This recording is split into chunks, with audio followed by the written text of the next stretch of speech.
Hello and welcome to the ICS 103 programming course offered in KFUPM. This is the 5th lecture I'm going to take, and we're going to be doing Introduction to Functions. Okay, so as a start, we'll give an outline and we'll introduce functions, and then we'll have predefined functions and code reuse. We'll talk about user-defined functions, void user-defined functions, in which we'll talk about the prototype, the function definition, the placement of a function in a program, and the programming style. So let's start. So until now, we've only learned how to use the mathematical operators of addition, subtraction, multiplication, division, and modulus. Okay. However, we did not yet teach you how to actually write complex mathematical expressions such as the log m, the square root, the absolute value, or something as complex as you have seen over here. Okay. C does not have operators for square root, absolute value, sine, log, and all the other type of function. Okay, so there are no specific operators to do that. Instead, C provides a program with something called a function. What is a function? A function is something that carries out these mathematical operations for you and then returns for you the result. Okay, so functions are simply something that do the work for you, or it's a piece of code that is written by someone else or maybe by you that is performing the task and then returning something for you. Okay, so how can we actually view a function?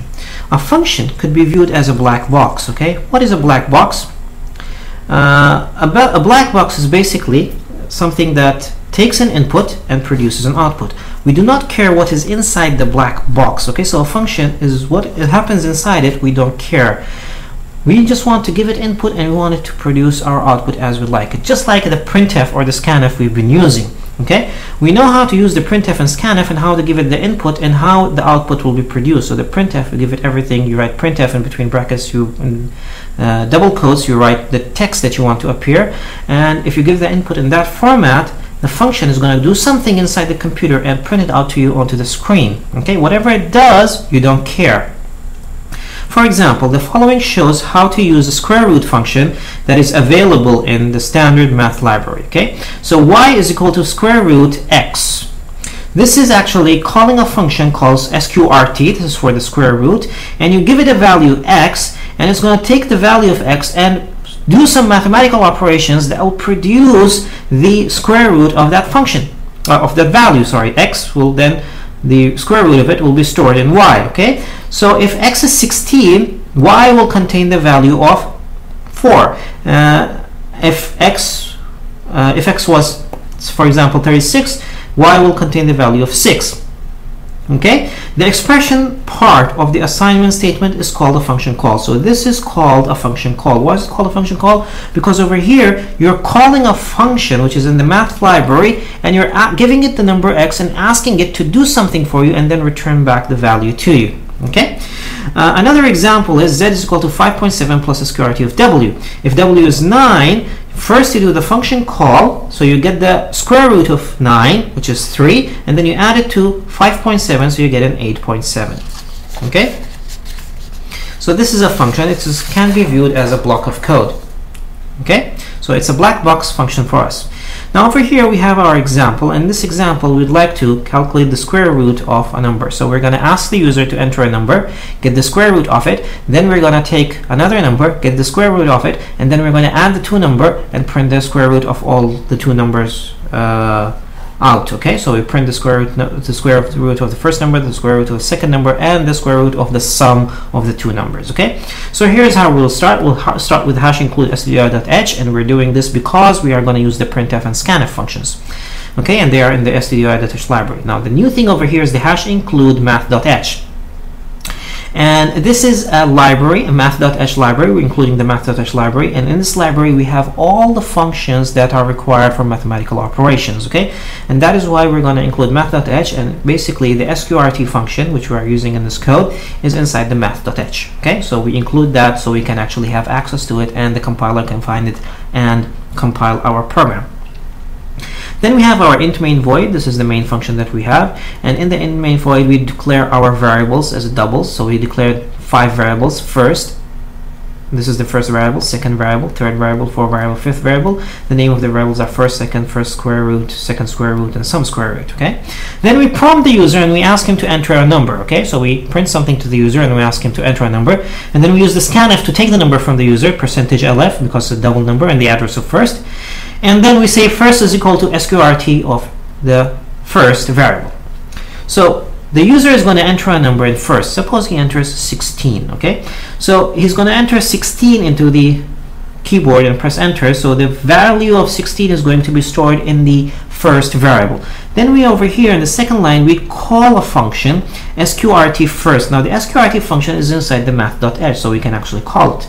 So we call it sqrt, and between brackets we give it the variable or the value that we want to get the square root of. So we give it over here the value of first, so it's going to send the value of first to that function. So 16 is going to be sent to that function, and that function is basically going to return for me the square root. It's going to perform some operation. I don't know what it's going to do, but it is going to result for me the square root, okay? So it's going to return for me a 4, and I assign it to the first underscore sqrt variable.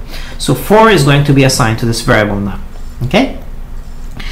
So printf square root of number, and I print that to the user, and then I prompt the user to enter the second number. I read the second number, and in the same fashion I send the second number to the square root function. It's stored in the second variable, and get the square root and store it in the second square root variable, okay? And then I print that to the user. Then I say, then I take the sum square root, and I want to assign a value to sum square root equals to the square root of first plus second. So what happens over here is in the function call, it evaluates the expression that is inside the parentheses, okay? It evaluates the first plus the second. So it's going to add the value of first and second, and the result of that is going to send to the sqrt function to get the square root, okay? And then it's going to return the square root, and then I'm going to print out the square root of the sum, and my program is going to stop. So you see how we actually call the functions. We don't care what the function does internally, but what we need to know is how we can call it, how we can send it a value, and what value it will return to me. So the sqrt, we send it a double value, and it returns for me a double value, and all of this information I'm going to go through in the next few slides. Okay, so this is what's happening in this function. Okay, so let's talk about predefined function and code reuse. The primary goal of any software engineer is to write code that is error-free. Okay, that you have to admit that this is the exact goal, the basic goal of anyone who's writing a software. Okay, software engineers are basically doing coding, and they should be error-free. Reuse code that has already been written by and tested by others is one of the ways to achieve an error-free code. Okay, so if somebody has actually written a code and he has actually tested it, why don't we use it? Just like the functions that are in the library, somebody has written it, a lot of people have tested it, and they work fine, so why don't we use it? Why do we have to reinvent the wheel again and again? That's the question that we ask. So don't reinvent the wheel again and again. Use the things that are there for you. Okay, so include the libraries and use the functions that are in it. Okay, C prompts reuse by providing many predefined functions, example mathematical computation, input output operations, just as the printf and scanf, and there are other operations that we'll be learning as we go on in this course. Okay, so going to the predefined functions, code reuse. The next slide lists some of the commonly used mathematical functions. Okay, so we'll tell you the most common used. Appendix B of your book has a detailed list which has more than 150 functions, 14 libraries, so please look at them, and I encourage you to look at the book and read it and try to understand what's going on inside each library, which function does it have, because if you use this in a software that you're writing in this course or in any other programming that you're doing, you'll have to include the appropriate library to do that. Okay, so please look at these in the book. In order to function to execute correctly a predefined function, you have to hash include the library. Okay, for example, for sqrt we include the math.h, And if a function is called with a numeric argument that is not of the argument type list, the argument value is converted to the required type. So what does this mean? It means that if you are calling a function, you have to give it the same type of variable that the function is expecting. If you don't give it the same type of variable, the compiler is automatically going to cast the variable to that type. For example, the sqrt function expects a double variable input and results with a double variable. Okay, so the input is a double, and sorry, the sqrt, the input is a double and the output is a double. So what happens if I write, for example, if I write sqrt and I give it the value of 9, for example, okay, and I write this. So x is equal to this. Now 9 is an integer and the sqrt expects a double, so the compiler is going to take a 9, convert it automatically to double, become 9.0, and then take the square root of that and return it to x and assign it to x, what the value of x is. If x is double, it's going to be assigned a 3.0. If x is an integer, it's going to be a 3. Okay, so conversion from integer to double causes no problem. You add the 0.0. If it's a conversion from double to integer, you have to be very careful in this, because converting from integer to double truncates the fractional part, so you actually cut the part out. And be careful when doing this. So fx was an integer and you had a number over here, so if you took the square root of 9, it's going to result in 3, not 3.0. If you square root of 10, it's going to 3. If this x is an integer, it will be 3, because the decimal part is going to be truncated. Okay, so make sure you look at the documentation of the function so you can use it correctly. Okay, any function that you use, you should look at the documentation which is provided for you in Appendix B of the book. So here are the most commonly used mathematical functions. The first function is the ABS. It's inside a library called stdlib.h. Okay, and it returns for you the absolute value of the integer that you have provided. It takes an integer as an input and an integer as an output. So if you put it ABS of -5, it's going to return to you 5. Okay, if you put ABS of -5.5, it's going to return for you a 5. Why? Because it's going to cast the -5.5 to an integer. That's going to become a -5. Then perform the ABS operation and it's going to become a 5. Okay, so it returns an integer and takes an integer value. Take care of these integers. If you wanted to do it in the mathematical, in the real numbers, where have decimal points, we use FABS, and that is included in the math.h. To use FABS, you have to include math.h, and this expects a double input and returns a double output. Okay, so you can put -5.5 over here and put FABS -5.5, it's going to return to you 5.5. Okay, then you have the sin x, cosine x, and tan x. This is in math.h also. These are functions that take double input and double output and provide you with double output, and the input that it takes is in radians, okay, not in degrees. So it's your task to convert the degrees to radian if the input is in degrees. The log x is the ln x. Okay, what we know it as the ln x, we write it as the log x, and it takes a double input and must be positive and returns a double output. The log that we know is written as log 10x, which is returns the base 10 log, and that's a positive number as an input, as double, and returns a double input, double variable as an output. The power function, this is the power function, so you give it two operands, power x and y, or two arguments actually, x and y. X is the base and y is the power, so it's going to return for you x to the power of y. It takes two double inputs and returns a double output. The sqrt x, it's in the math.h, this is the symbol in mathematics. It takes a double input and returns a double output, but the input has to be positive because the negative number square root is not defined. Okay, so examples that we can actually use these functions in is when we are doing the quadratic equation. Okay, so this is a quadratic equation and we want to solve it. To solve a quadratic equation, we know the roots are -b plus minus square root b squared minus 4ac over 2a, and the other root is the same as the first root with the minus sign instead of the addition sign before the square root. Okay, to code this into C, you'll be basically first you will evaluate b squared minus 4ac. So this is called the discriminant.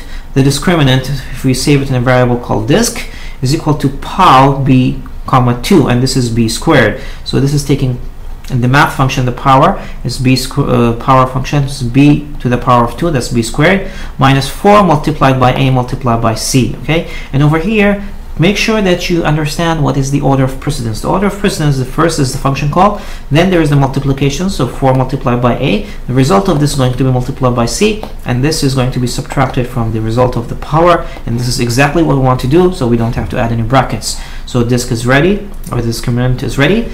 Then we calculate the root 1, which is minus b plus square root of disk divided by 2a, and observe the brackets that we put over here, so the order of precedence is correct and we get exactly this equation. Okay, so we have to put the parentheses, so this is the first root and this is the second root. Okay, so moving on.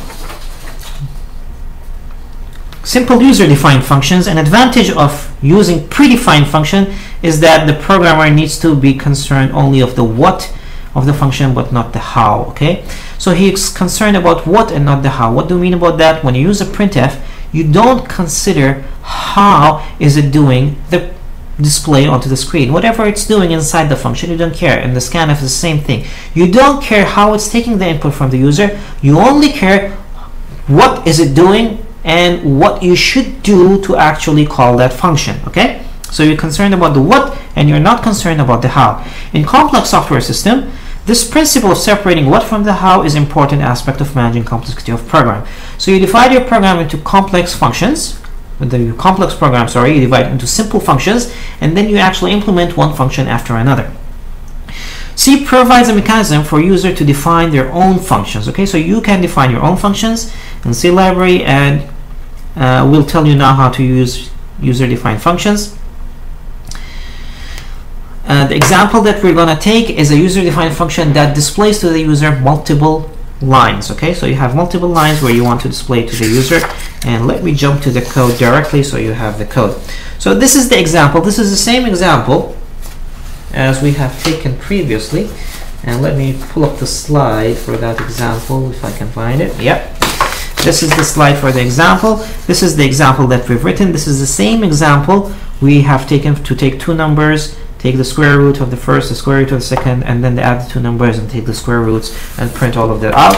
We've taken the same program and we are adding to it over here a void instruct void. This is a function that we are adding to it. Okay, so we start with the same program. The new thing over here is this is what we call a function prototype. Okay, what is a function prototype? A function prototype is telling to Mr. Compiler, hey Mr. Compiler, please, if you see a function named instruct, don't give me an error.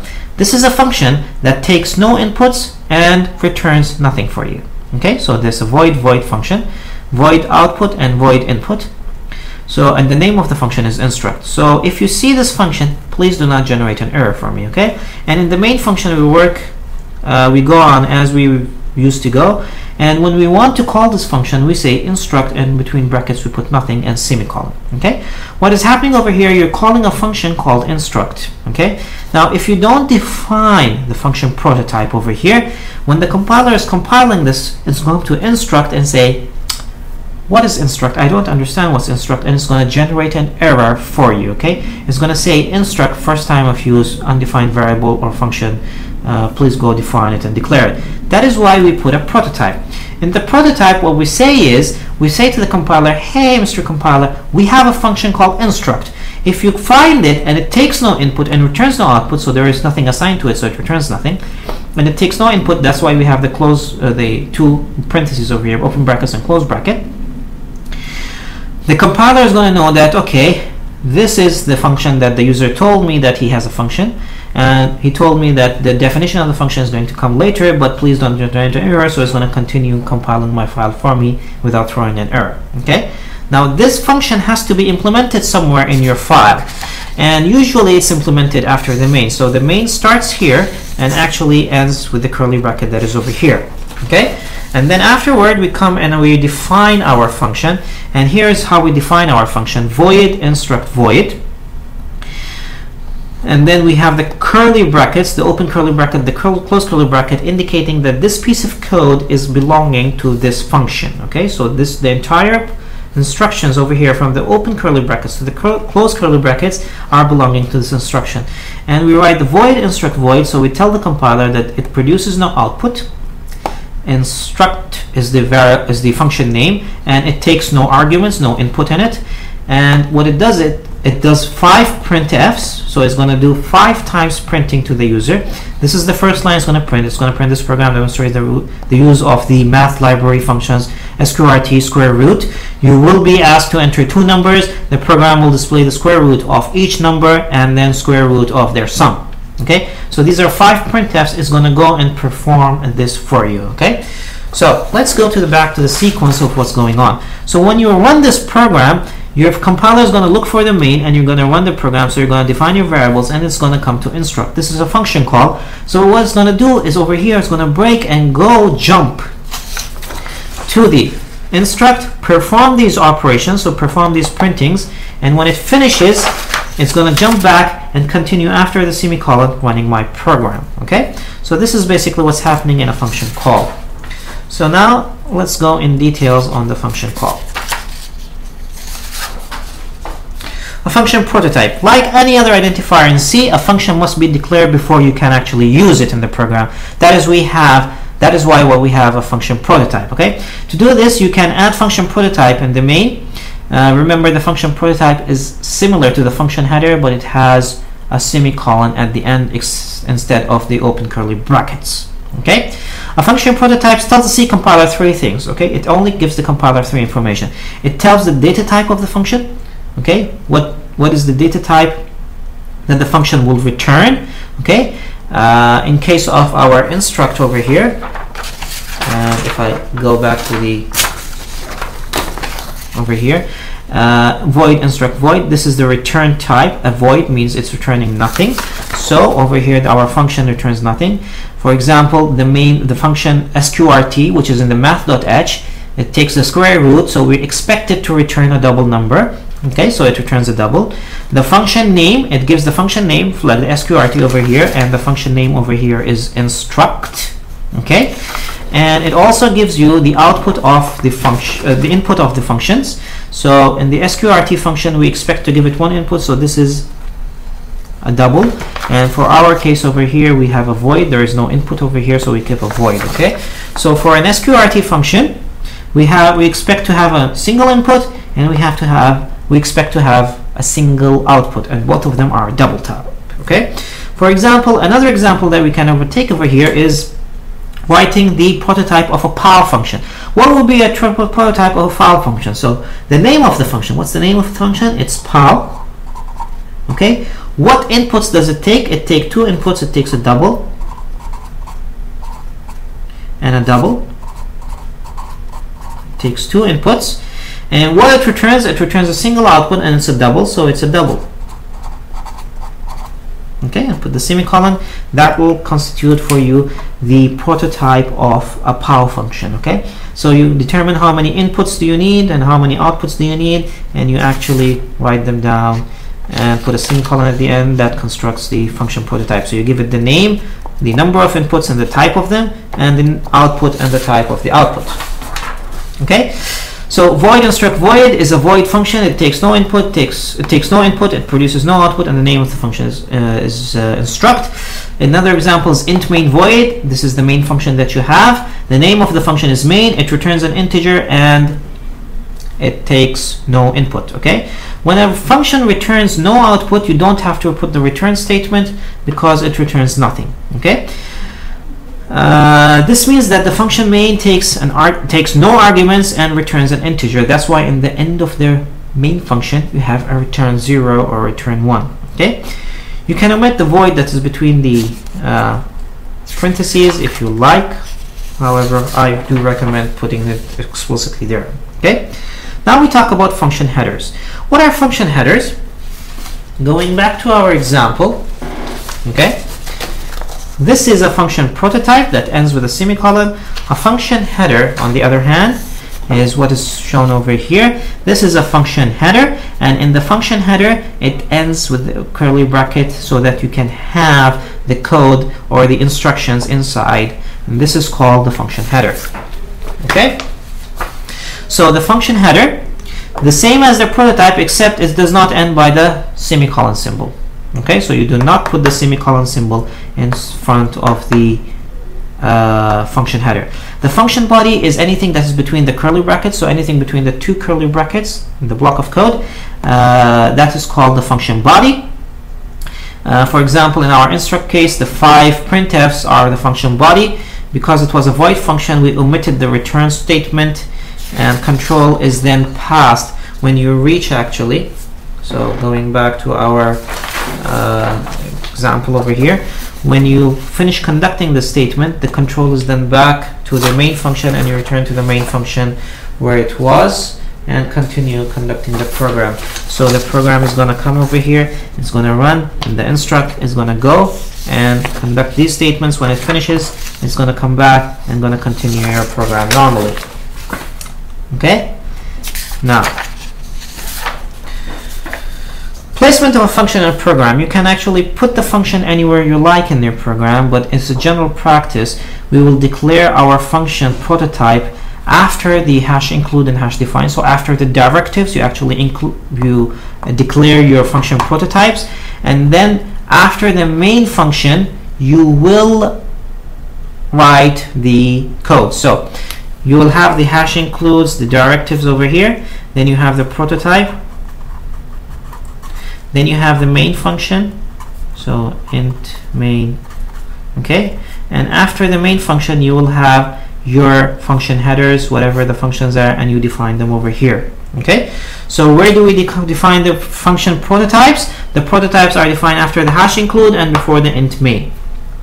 Okay, and where are the function implemented? They are implemented after the main. And the reason behind this is that usually the programmer needs to know the main function first. Okay, why does he need to see the main function first? Because this is where the compilation is going to start. So he wants to know what the computer is doing, or the program is doing, or the compiler is doing while compiling. So he starts with the main. So it is usually the first function that he likes to see. That's why we keep the first function as the main. And then so that the compiler doesn't produce an error in the main, we put the prototype on the top to tell the compiler, hey, if you see a function by this name, do not generate an error. I have the implementation after the main. And you put the prototype on the top, and you can actually do the implementations at the bottom. Okay. The rule is, as long as the function prototype appears before it's used, it doesn't matter where the where in the file it's defined. So it doesn't matter where you write it after the main, as long as the prototype is given on the top. The order we define them is not the order, doesn't have any impact on how they are executed. Okay, so I'll give you another example. In this example, suppose we have our main function. Okay, and sorry, I'm gonna put the main function big a bit, and then we have our void f1 function, and then void f2 function, and void f3 function. Okay, and this is an int main void, so whatever the code is in the main. This doesn't mean that the compiler is going to come and conduct the main first, then it's going to conduct f1, then f2, then f3. No, that's not what this means. The compiler is going to look for the main function and then going to conduct the functions depending on how they are written inside the main or how they are called.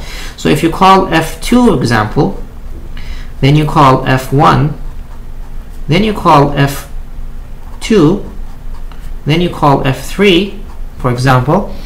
So it's the compiler is going to go, the first thing is going to conduct is going to go f2 conducted, then it's going to go to f1 conducted, then it's going to come to f2 conducted, then it's going to conduct f3. So the order on which these functions are conducted is the order they are called into the main function or any other function.